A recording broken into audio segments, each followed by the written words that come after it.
এখানে জনি সিং এর আমের বাগান কোনটা?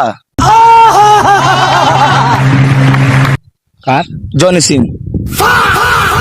চিনি না। এই যে মিয়া খলিফার বাগানের পাশে কইলে মনি খুলবে না, মিয়া খলিফার বাগানের পাশে জনি সিং এর বাগান, আমের বাগান কোনটা? বাগান তো চিনি না তো। তো বললো যে ওখানে গেলেই জিজ্ঞেস করলে বলে দিবে যে জনি সিং এর বাগান কোনটা। তো কোনটা কাকা আমি চিনতে পারছি না, মানে অনেক দূর থেকে এসেছি তো। অনেক চিনি বাগান আমি চিনি না। তো একটু দেখেন কোনটা, একটু বলে দিন তাহলে তো হলো। একটু চেষ্টা করেন কোনটা বাগান। ও বাগানে তো চিনি না, ওর নামই তো শুনুন নাই নতুন। তাহলেই করেন, এই সানি লিওনের বাগানটা একটু ঢুকে দিন। ওইগুলো চিনি না বাগান, ওর নাম শুনি।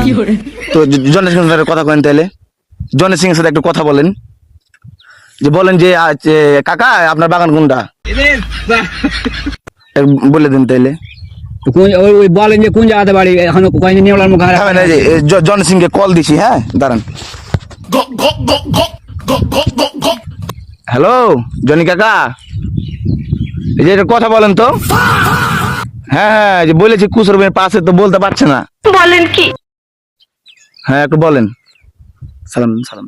হ্যাঁ আসসালামু আলাইকুম। হ্যালো হ্যাঁ হ্যাঁ, যে কয়েন কয়েন কয়েন শুনতে পাইছি। হ্যালো কই ভাই ও কথা বলে ছাড়েন না। হ্যাঁ জনি কাকা, যে লাইন আছে কথা কয়েন, যে কয়েন আপনার বাগান কোনটাই। আপনার বাগান কোনটাই আপনার? হাসিস না বলাবান। হ্যাঁ হ্যালো আপনার বাগান কোনটাই, আপনার বাগান কোনটাই? যে ছেলে পেলে কেটে পাঠিয়ে কথা কয় না ছাড়েন। কয়েন একটু। বেশ